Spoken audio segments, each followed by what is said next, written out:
Só que, em contrapartida, a gente faz o mesmo também. Você não sabe fazer, dá licença, sai daqui. E aí fica uma geração sem conexão com a outra, trazendo, na verdade, esse risco daquilo que é importante ser transmitido, ser passado. E esse ciclo de desvalorização vai crescendo, crescendo e distanciando as gerações, rompendo continuidade do legado espiritual e criando uma geração desconectada da outra. Só que Deus ele tem uma perspectiva completamente diferente, e Ele sempre valorizou a conexão entre as gerações, e a última palavra do Antigo Testamento nos alerta. Então, como nós ouvimos semana passada aqui na ministração, que nós não temos nada de bom, de nós mesmos. Amém?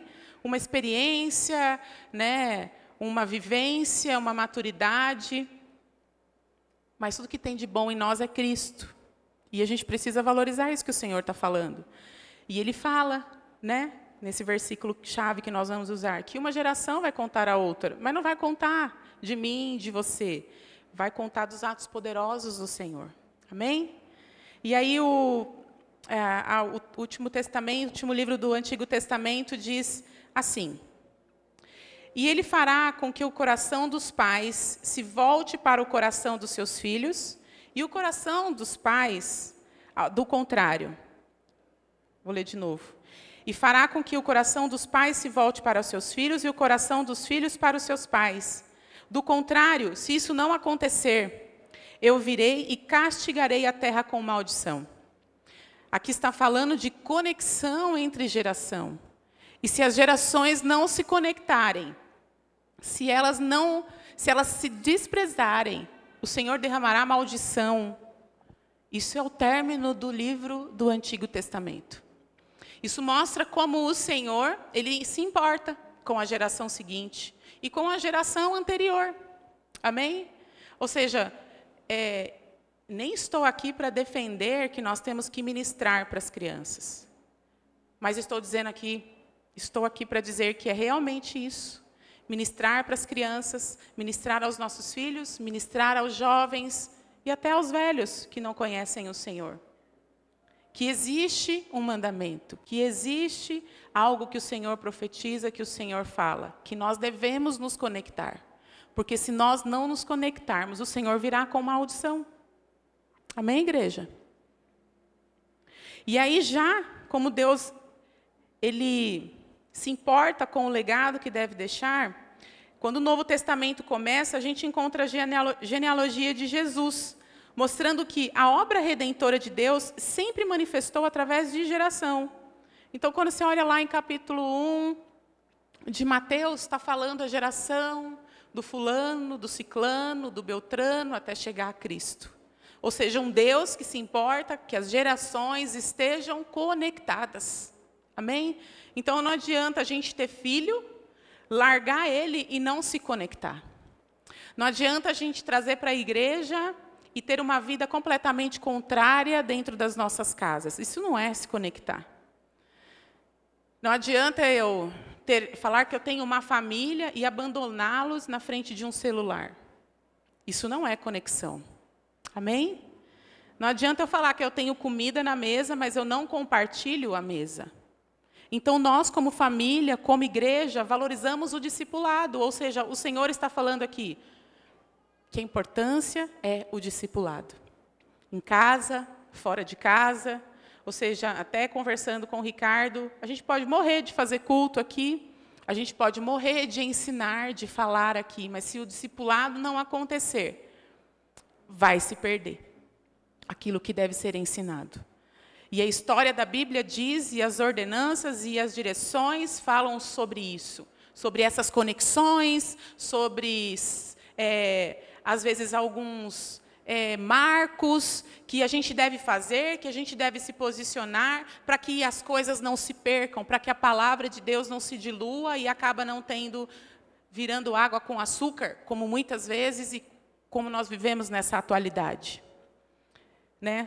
Virou algodão doce, para poder dar doce na boca de crente imaturo. E aí a pergunta que fica para nós hoje é: estamos recebendo e passando o bastão com fidelidade?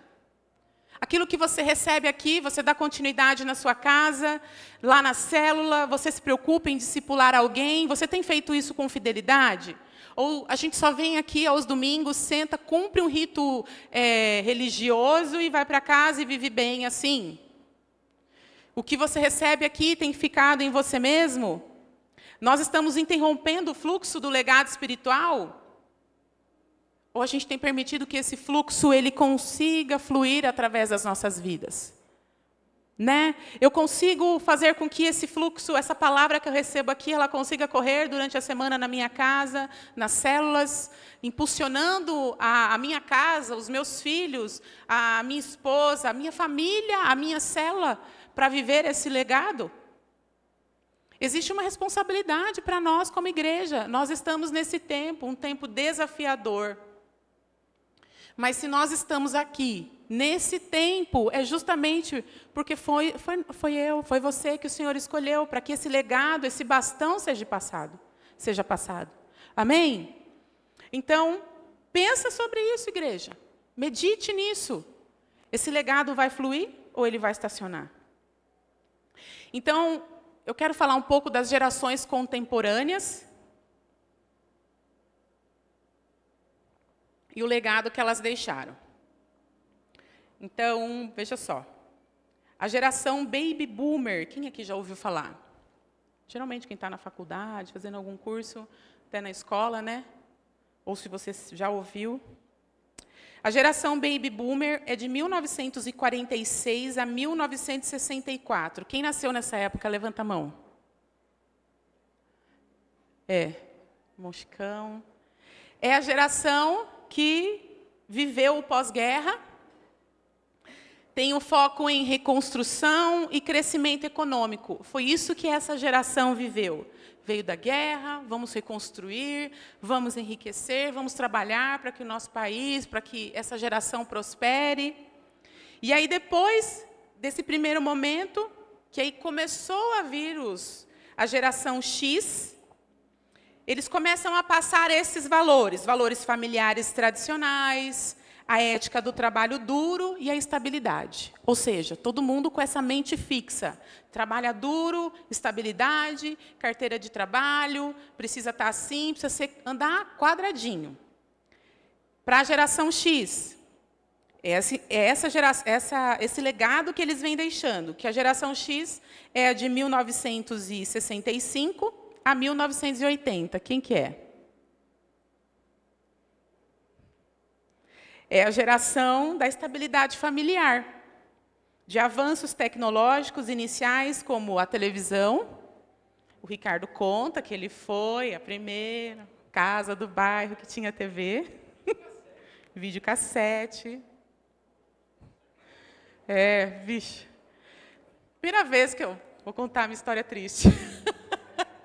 Primeira vez que chegou o videocassete em casa, isso já era 90, acho.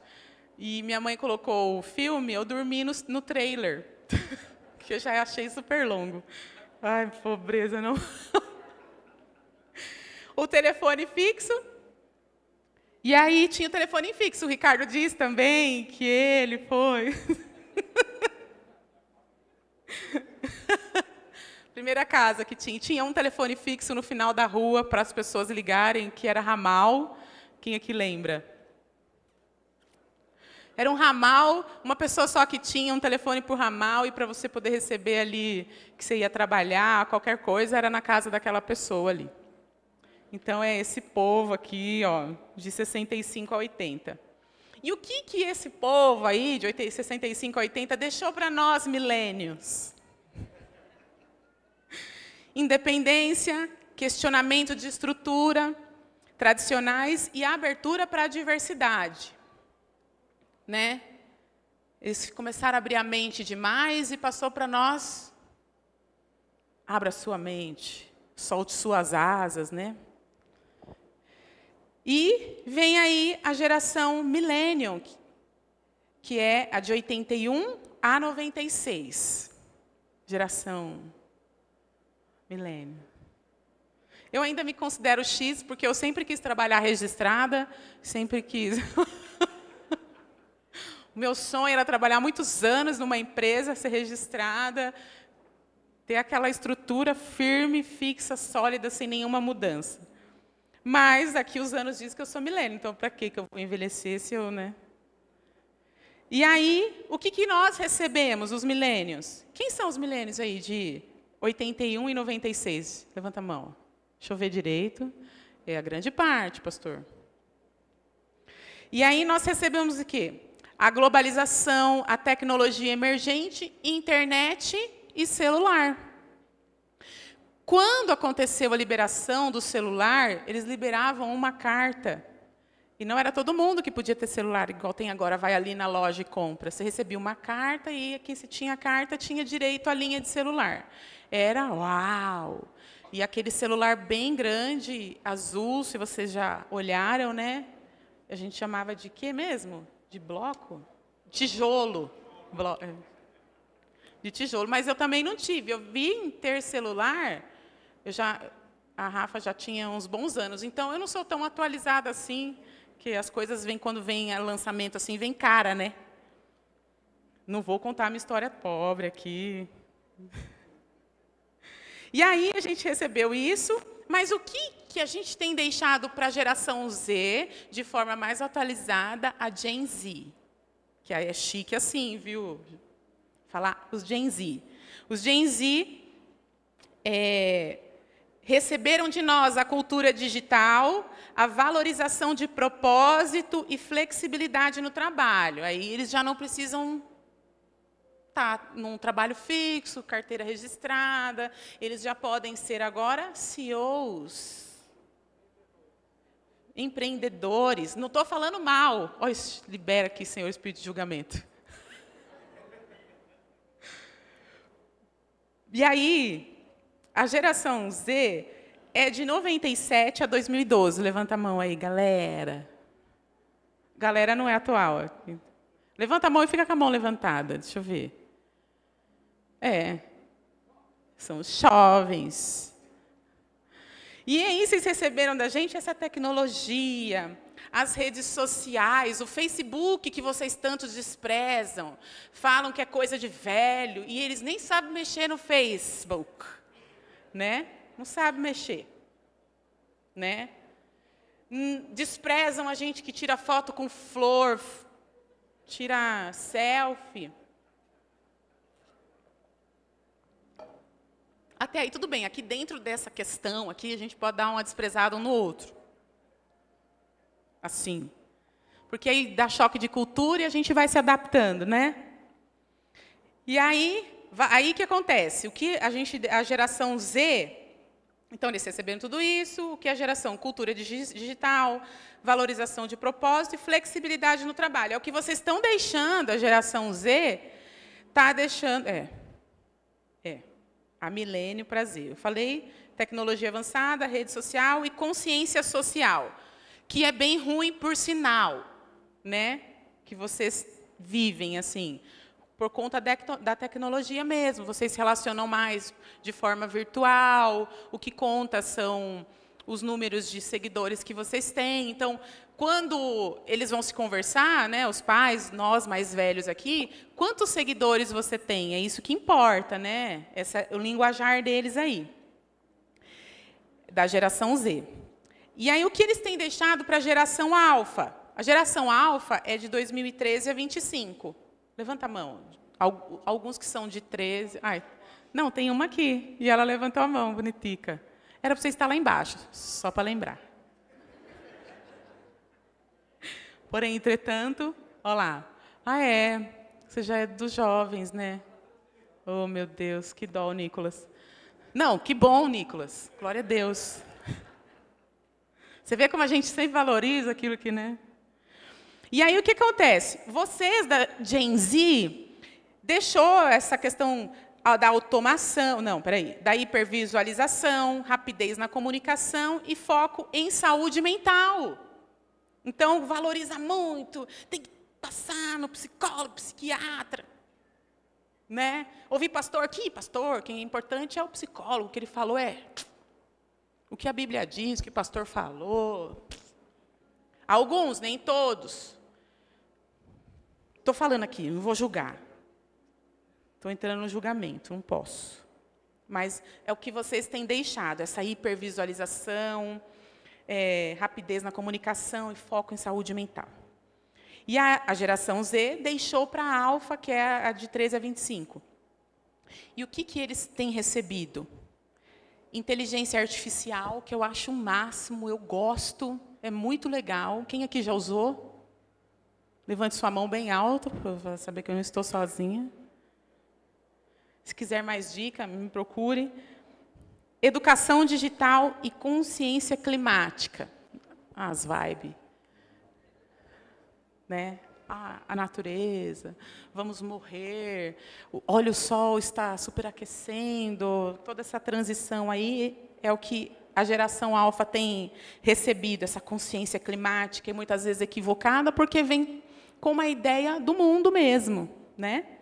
E o que essa geração, a geração alfa, tem deixado para a geração beta? Que é a geração de depois do ano que vem. Então, se você tiver filho, ano que vem, ela já é geração beta. Amém? Quem aqui já está com a geração beta no ventre? Quem vai querer engravidar, gente? Já estava com seus óvulos aí.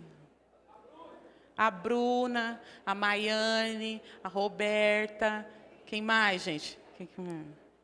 Levantem as mãos, 1, 2, 3. Quem? Ah, olha, Jefferson. Tomar uma água.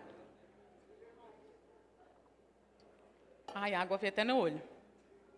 Estou nervosa. E aí, o que aconteceu? Vocês aqui de 25 para frente, essas crianças vão receber? A inteligência artificial, muito mais apurada, muito mais, eu acho que, funcionando do que os nossos cérebros, né? Vai estar mais incorporada no nosso dia a dia, no trabalho. E a educação digital e consciência climática, já falei esse. Vai deixar automação, ética digital, identidade híbrida, que é essa questão da incorporação física e virtual. Amém? Depois dessa aula aqui, aí eu vou para a Bíblia. Então, cada geração ela tem um elo, ela tem um propósito de Deus, ou seja, a gente precisa entender que desde a geração Baby Boomer, como eu disse, até a geração que virá, que é a Alfa, elas se conectam de uma forma ou outra com a questão digital, com a evolução, com o conhecimento. Nós temos os nossos pontos fortes e negativos de ambas as gerações, mas elas se interligam e usam o que uma tem de bom para subir nos ombros e conquistar mais. Amém? Então, se a gente pensar da época do Fusca para o carro automático, hoje a gente tem o carro elétrico, muitas coisas melhoraram, não é? A gente tinha que fazer ali o arroz na panelinha de barro, nananã, e agora a gente tem a panela elétrica. Muitas coisas melhoraram. Amém? Agora, trazendo isso para uma verdade bíblica, nós como igreja, como crentes, nós melhoramos? E é isso que eu queria falar. No contexto bíblico de Israel, a interação entre as gerações era fundamental para a preservação da fé, da cultura e da identidade do povo. A Bíblia ela destaca diversas situações em que a geração influencia a outra, transmitindo ensinamentos e sendo relevante em diferentes momentos. Então, como que funcionava da transmissão da fé e da lei? Em Israel, a responsabilidade de ensinar a lei era intergeracional. Os mais velhos tinham o dever de passar os mandamentos e as histórias de Deus, como havia sido libertado o povo do Egito, para as próximas gerações. Quem que pode contar da história? Os mais velhos. Quem que pode falar da Bíblia? Os mais velhos. É o que acontecia em Israel. Em Deuteronômio fala assim: estas palavras que hoje te ordeno estarão no teu coração, e tu as inculcarás a teus filhos, e delas falarás assentado em tua casa, e andando pelo caminho, e ao deitar-te e ao levantar-te. Então, esse versículo destaca a prática contínua a ensinar a palavra de Deus na vida cotidiana. Ou seja, os mais velhos ensinavam os mais jovens, inculcava a palavra, falava. Agora, perceba que se a geração dos mais velhos, elas seguram a informação, seguram a revelação e os acontecimentos bíblicos para eles, o que ia acontecer com a geração seguinte? Uma geração perdida sem conhecimento do Deus vivo.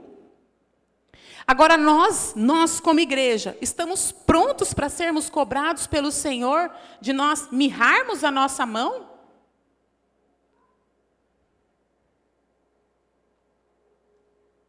Ah, tá. Amém?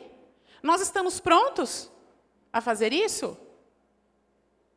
Eu não quero esse peso sobre mim. Eu quero falar. A gente não anuncia coisa boa? A gente não fala, olha, essa marca de celular é boa, como eu disse aqui, olha, a inteligência artificial, numa certa medida, é muito boa. A gente costuma falar das coisas boas. Por que a gente fica se privando de falar a palavra de Deus? Por que é tão pesado eu me posicionar em pregar para uma criança?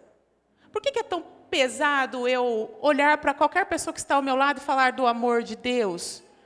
É vergonhoso? Que lugar que nós estamos nos colocando como igreja? Quando eu começo a privar a palavra de Deus para outra pessoa, seja ela quem for e a idade que ela tiver. Se todos nós estamos sedentos, se todos nós que estamos aqui um dia tivemos uma sede tão grande que quando ouvimos a palavra de Deus, a gente se lançou aos pés de Cristo.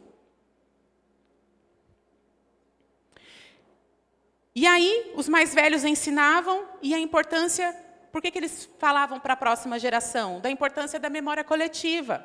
Então, os líderes espirituais e as famílias de Israel, elas construíam memórias, de lembrar os feitos do Senhor, ensinar aos mais jovens sobre a fidelidade de Deus. Então, eles tinham como hábito de criar memórias. E lá em Josué 4:6, se você puder abrir sua Bíblia.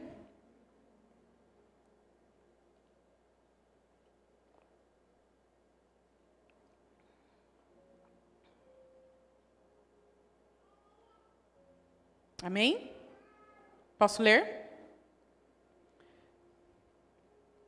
Diz assim: para que isto seja por sinal entre vós, quando vossos filhos no futuro perguntarem que significam essas pedras, então lhe direis que as águas do Jordão foram cortadas diante da arca da aliança do Senhor.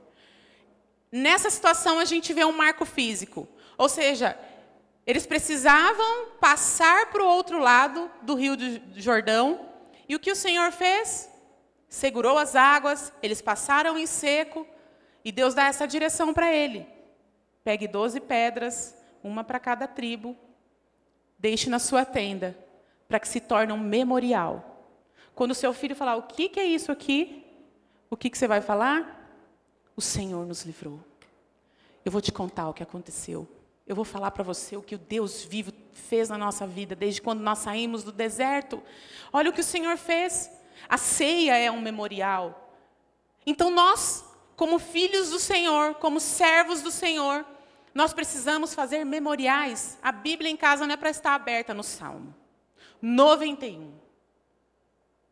É para ela estar ao lado da sua cama, próximo à sua mesa, aonde você estiver, ela tem que estar como tábuas escritas em seu coração para pregar aos pequenos, para pregar aos maiores, para pregar a tempo e fora de tempo, para pregar andando, para pregar sentado, seja para quem for. Nós precisamos ter esse memorial dentro da nossa casa. Amém, igreja? E essa é a direção. E aí, o papel dos jovens, dos anciãos e dos jovens. Então, no sistema social religioso de Israel, havia espaço para a sabedoria dos velhos e a força e o entusiasmo dos jovens. Então, cada grupo era relevante em momentos distintos. Então, os jovens eles tinham força para trabalhar e tinham força para servir, isso nas guerras, nas conquistas. E os anciãos eles eram responsáveis por aconselhar, julgar, preservar a tradição. Moisés instruiu Josué, instituiu juízes para andar no julgamento. Ele era um legislador e ensinava a Josué. Em Provérbios 20, 29, diz assim, você quer abrir? Vocês querem abrir? Abra aí. Provérbios, vamos ver Se vocês abrem rapidinho. Provérbios. Depois de Salmos. Abriu? Traga a sua Bíblia da próxima vez ou abra no seu aplicativo. Amém? Provérbios 20, 29. A glória dos jovens está na sua força, e a beleza dos anciãos nos seus cabelos brancos. Ou seja, Deus não desvalorizou nenhuma das gerações aqui. O Senhor pontuou os seus pontos fortes. Amém? E esse versículo ele reforça que cada geração tem o seu valor no plano de Deus. Os jovens têm força, têm vigor. Os mais velhos têm sabedoria, conhecimento de Deus para ser passado. Moisés discipulava quem? Discipulava quem? Quem? Diga, Josué. Moisés. Todo mundo fala comigo, hein? Se fica com a boca fechada. Diga, Moisés. Discipulava Josué. Ou seja, ele passou o bastão para alguém. Preparou Josué para liderar o povo. Diga assim, Elias discipulou Eliseu. Então, o profeta Elias passou sua missão profética para Eliseu, garantindo a continuidade da obra. Davi discipulou Salomão. Muito bem. O que Salomão fez? Davi fez os preparativos para a construção, mas quem construiu? Salomão. Ficou perdido? Ficou perdido lá o material de construção que Davi comprou? Ficou perdido? Por que a gente está deixando tudo que o Senhor colocou em nossas mãos perder? Por que eu tenho desprezado a outra geração? Por que eu não me preocupo em discipular? Ou por que eu desprezo o discipulado? Se o Senhor está dando tanto valor ao discipulado e à pregação para a próxima geração, ninguém aqui, a não ser se for pelo arrebatamento, vai ficar eternamente. Nós vamos morrer. Nós precisamos deixar um legado. Você não é o alecrim dourado. Você não é melhor que ninguém. Não é porque você recebeu a palavra, você está tendo uma vida muito boa, porque o Senhor tem te concedido, que você não vai pregar a próxima geração, não vai ensinar a próxima geração. Não é para você pegar a pedra de memorial que foi usada para trazer, olha o que aconteceu conosco, e jogar no meio do rio de novo. É para você usar ela para pregar a próxima geração. Amém? É para você andar com a palavra. E não desprezar a próxima geração. É como se você dissesse, é como se a mulher que vai ter filhos, tem os seus ovos, ela, eu amaldiçoo você, eu não vou pregar a palavra de Deus para você. Nós precisamos entender a nossa responsabilidade. Nós precisamos entender por que nós estamos aqui. Nós precisamos ter essa clareza, essa luz, de que tem outras pessoas que precisam ouvir, de que as crianças precisam ouvir, de que os jovens precisam ouvir, famílias precisam ser alcançadas. E você está aqui porque alguém um dia pregou para você. Amém? Daí eu falei sobre essa geração contemporânea. Agora eu quero falar da geração bíblica e o legado que elas deixaram. A Bíblia nos mostra que em cada época Deus levantou pessoas para deixar um legado que impactaria as gerações futuras. Então, a geração de Abraão, em Gênesis 12, 25, diz que o legado de Abraão, em Gênesis, não precisa abrir não, esse, diz assim, fé inabalável e obediência ao chamado de Deus. Ou seja, Abraão deixou um legado de fé e de obediência ao chamado.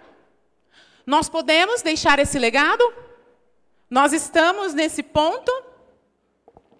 E qual o impacto desse legado de Abraão para a geração seguinte? Deixou a promessa de uma grande nação, Israel, estabeleceu a fé como fundamento principal.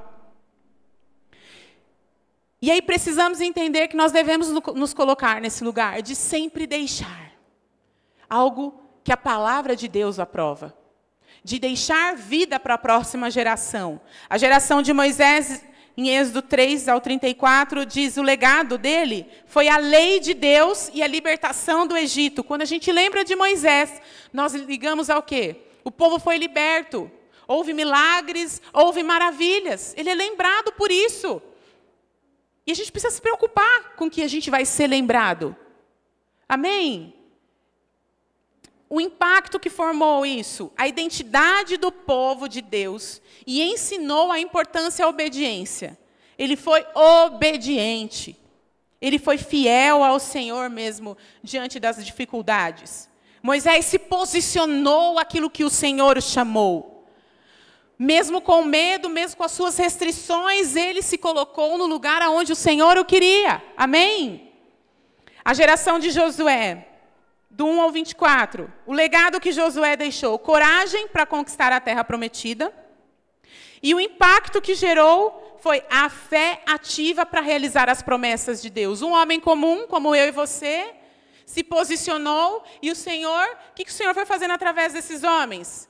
Libertando, restaurando, salvando, manifestando sinais, maravilhas, e deixando sempre para a próxima geração a palavra de Deus e continuando.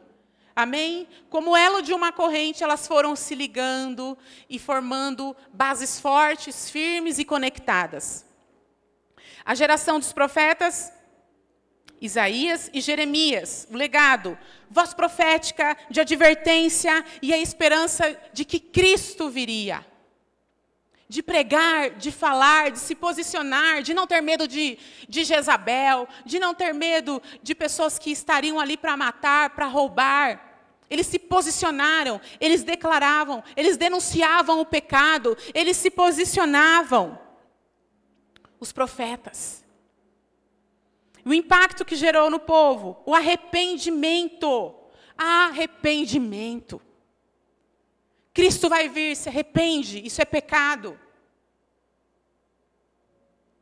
Hoje a gente vive uma geração que despreza a fala do profeta. Porque é muito melhor falar aquilo que agrada aos nossos ouvidos. Do que confrontar o nosso pecado, do que falar que nós estamos no caminho errado, que estamos fora da vontade do Senhor. É muito melhor. É muito melhor eu ir em conferências e ser acariciado. É muito melhor eu ficar indo em eventos para ter o meu ego amaciado do que eu ser confrontado, que eu estou pecando, que eu estou errado, que a minha postura como mulher é errada, que a minha postura como esposa, marido e filho está errado, que eu estou fora da vontade de Deus, que esse mundo prega mentira, que esse mundo divide. Que esse mundo tira sarro da palavra de Deus e tira sarro do Cristo que nós confessamos como Senhor. É muito melhor eu pagar um valor altíssimo para ouvir alguém que virou mais palhaço, bobo da corte, do que pregador da palavra de Deus. Não é melhor? É muito melhor. Até eu queria. Quem quer aqui ser confrontado no pecado? Quem aqui quer ouvir que precisa colocar a língua dentro da boca para falar dos outros e pôr ela para fora para pregar a palavra de Deus, porque eu preciso viver ela para poder falar ela com verdade? É muito melhor. É muito melhor você ficar pregando a palavra, rotando a palavra de Deus sem viver ela. É muito melhor eu não dar testemunho no meu trabalho. Nem para chegar no horário presta. Nem para chegar no horário. Então não adianta eu chegar atrasado no meu trabalho, fazer meu trabalho de qualquer jeito, desonrando o meu patrão. É muito melhor do que eu ser confrontado. Eu vou viver a palavra de Deus, eu vou chegar no horário, eu vou ser crente, eu não vou falar palavrão. Porque crente não fala palavrão. Crente não fala da vida dos outros. Crente não trai. Crente não se veste indecentemente. Crente não curte carnaval. Crente não vê pornografia.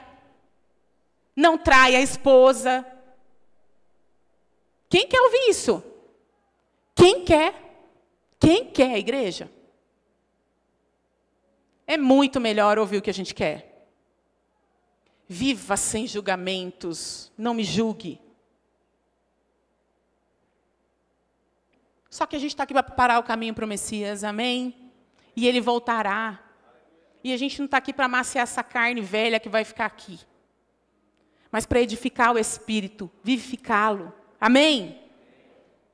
E aí vem a geração dos apóstolos, de Atos 2 em diante, que é o legado, é a proclamação do Evangelho, é o início da igreja. E o impacto que gera é que eles estabelecem o cristianismo e nos alcança.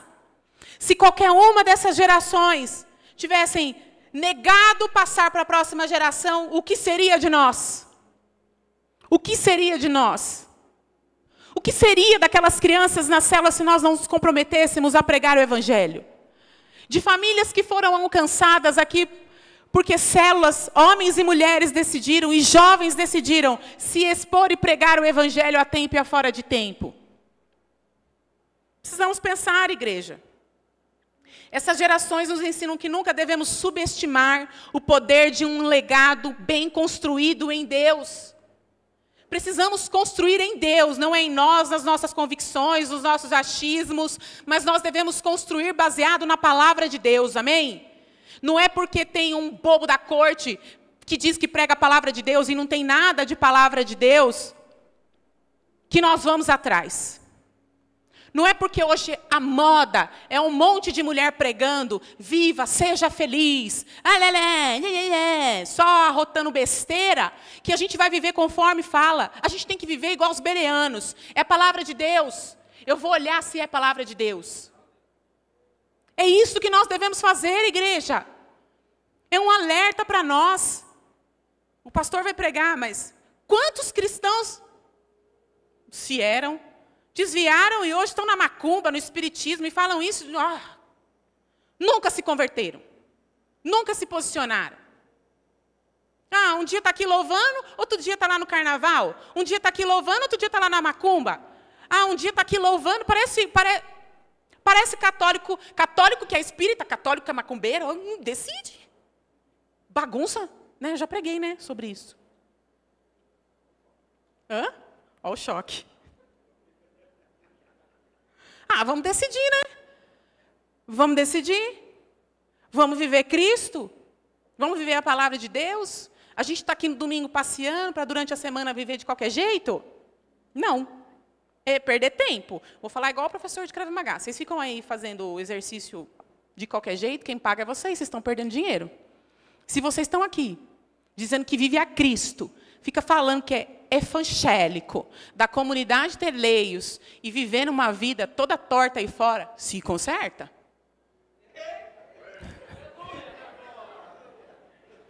Choque. Pelo amor de Deus. Tem uns que eu desminto, hein? Não é não? E a gente, qual que é o desafio para a nossa geração?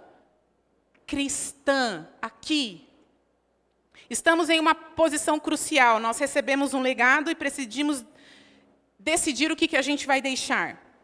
O que a gente recebeu? O que nós recebemos? Fé em Cristo, valores cristãos, a palavra de Deus como fundamento inabalável e o exemplo de gerações que nos procederam. Quantos de nós lembramos das irmãs do coque, que oram, que derramam as suas vidas em orações? Quantas pessoas aqui lembram de uma? Eu lembro de várias. De mulheres que derramavam a sua vida na presença do Senhor. De homens que derramaram a sua vida na presença do Senhor. Estamos nós aqui hoje. Amém? De quantos homens e mulheres foram em lugares remotos e abriram uma igreja. E decidiram pregar a palavra de Deus. E pregaram e viveram. E o que nós estamos deixando? Nós recebemos. Porque a gente vive na cultura de que a gente precisa ser bem recebido. A gente precisa ser bem recebido numa igreja com uma placa "Seja bem-vindo, você é amado". Com um cafezinho na porta, porque você precisa ser acariciado. Com "Aqui é a sua casa". Sente-se, não iremos te desagradar, pregando uma palavra que te confronte. Fique aqui, você só vai ser servido, você não precisa servir. Continua. Continua. Vivendo essa vida de cristão, como que é o nome? Gourmet. Está dando resultado nenhum. Eu garanto. Não tem firmamento. Antigamente, as pessoas ficavam em suas igrejas até morrer, porque elas tinham raiz, e aí elas cresciam ali, elas fincavam as suas raízes e conseguiam até pregar às próximas gerações. Mas hoje, por conta do crente gourmet, se ele for desagradado, ele tira a raizinha dele, ele chacoalha, e vamos plantar em outra, se é que tem raiz. Não é só um cabo fincado na terra. Achando que é crente, achando que é isso, achando que é aquilo, vive seco. Né? E aí não consegue deixar nada para ninguém, porque como não tem raiz, você não cresce. Se você não cresce, você não tem fruto. Se você não tem fruto, você não alimenta. Não tem nem fruto para deixar cair para apodrecer. Porque não consegue se firmar. Porque não consegue. Ah, porque me cobrou. Me cobrou porque eu tenho que servir no ministério infantil. Mas eu quero ser glamour. Eu quero ser glamour. Eu quero ficar chamando a mãe, ou eu vou ficar limpando catarro de criança. E olha que Jesus te ama, a palavra de Deus diz isso, passando legado. Não. Eu quero estar na internet, brilhando, no glow,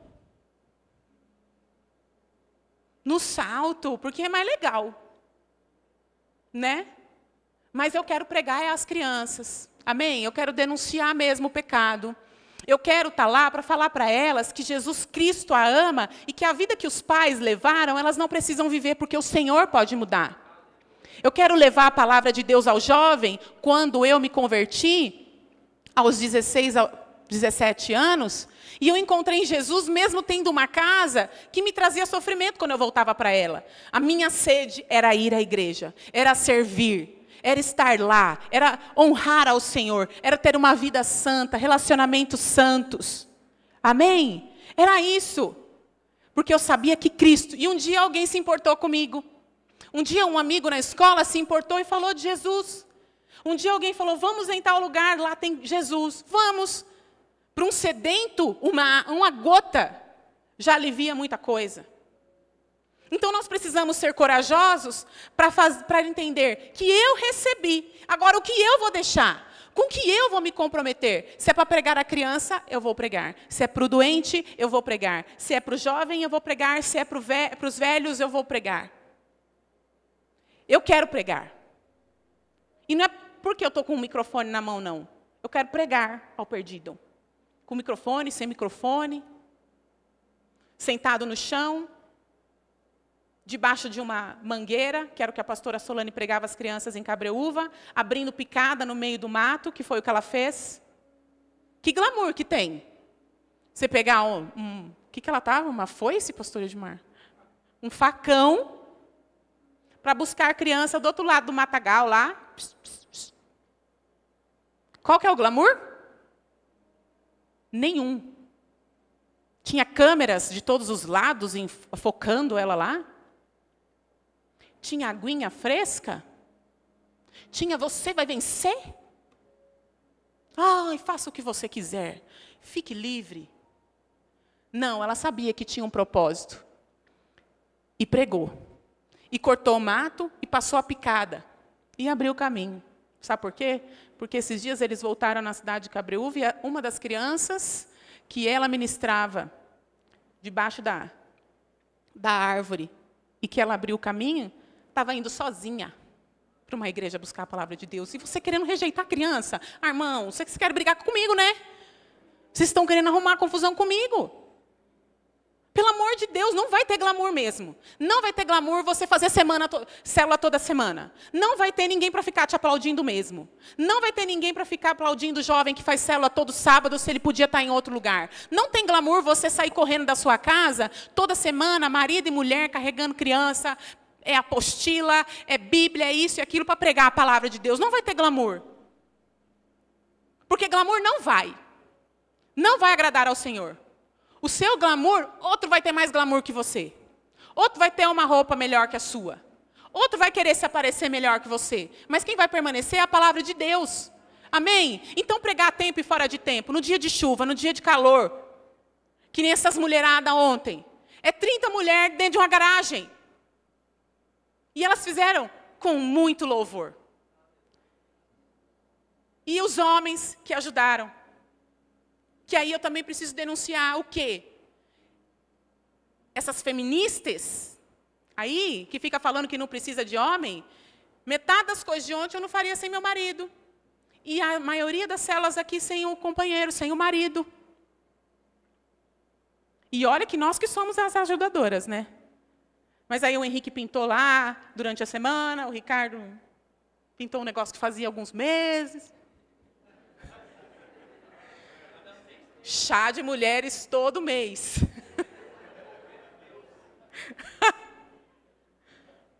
E aí a gente escuta. Não preciso de homem? Ah, irmã, vá catar coquinho, vai.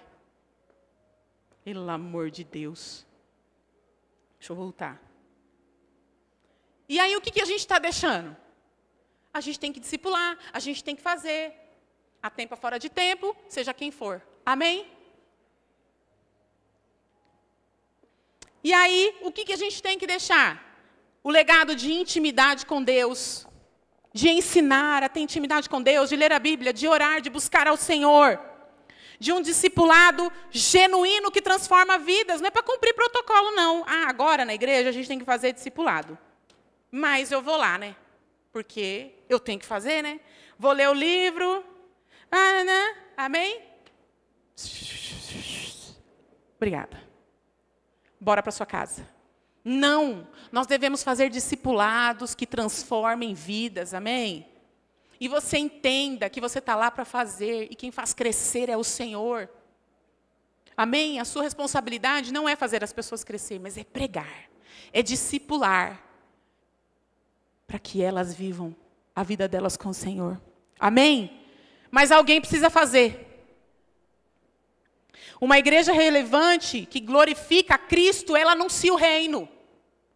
Ela não fica aqui no glória, glória, aleluia, com as coisas bonitas que nós temos, e não quer fazer nada, como a gente já ouviu como igreja. Não, a gente tem que ficar aqui. A gente tem que ficar em comunhão. Precisamos virar um Rotary. Então, só culto, e a gente faz só reuniãozinha. E paz e amor. Sem confronto, sem nada. Sem pregar. Esse negócio de ficar pregando, indo lá, pregar para as crianças, indo em célula. Não, a gente quer... Pastor, isso é bem atual. Não ouvimos há vários anos, Luz. Ouvimos de forma atual. Queremos ficar aqui, com o nosso grupinho, tocando o nosso bandoleiro aqui. Aí o povo tira o bobo da corte da internet e quer transformar a igreja no bobo da corte. Aquela igreja é legal.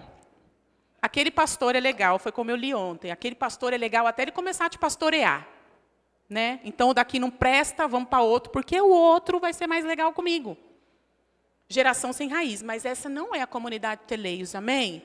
Nós somos uma igreja que somos relevante, que glorifica o Senhor, e nós iremos anunciar a Cristo. Amém, igreja? Amém? Também assim, né? Você vai falar amém. Mas precisamos entender que o centro desse legado é Cristo. Não somos nós, não é o pastor.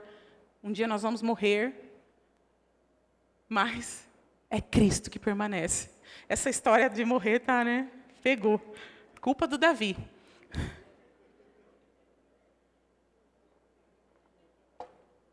Nenhum legado é mais poderoso do que aquele que aponta para Jesus Cristo. Ele é o cumprimento de todas as promessas, é o modelo perfeito de alguém que viveu para deixar um impacto eterno. No encontro de Maria, grávida de Jesus, e Isabel, grávida de João Batista, algo sobrenatural aconteceu. Em Lucas 1, 41, abra aí, por favor.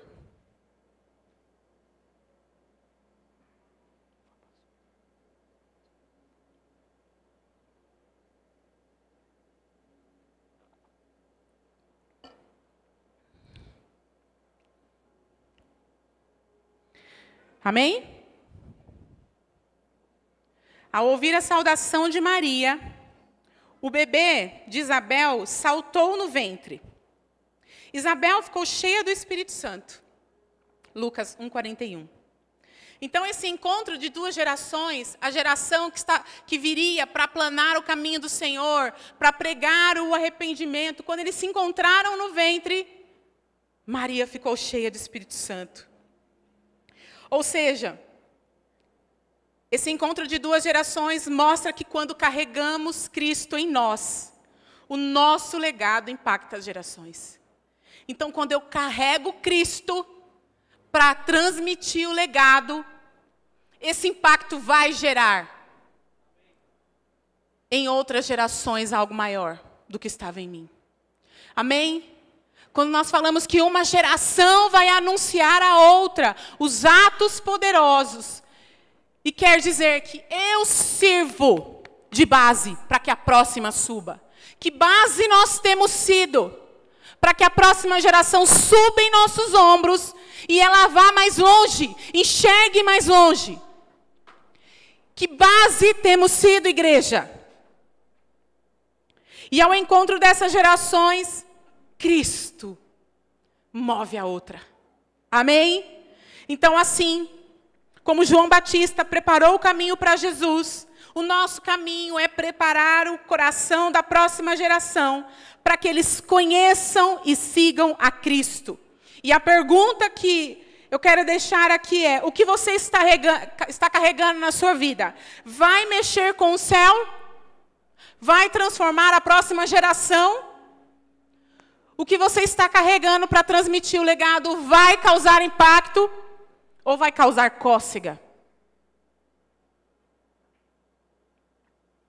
Que legado que estamos deixando, igreja? Eu gostaria que vocês ficassem em pé.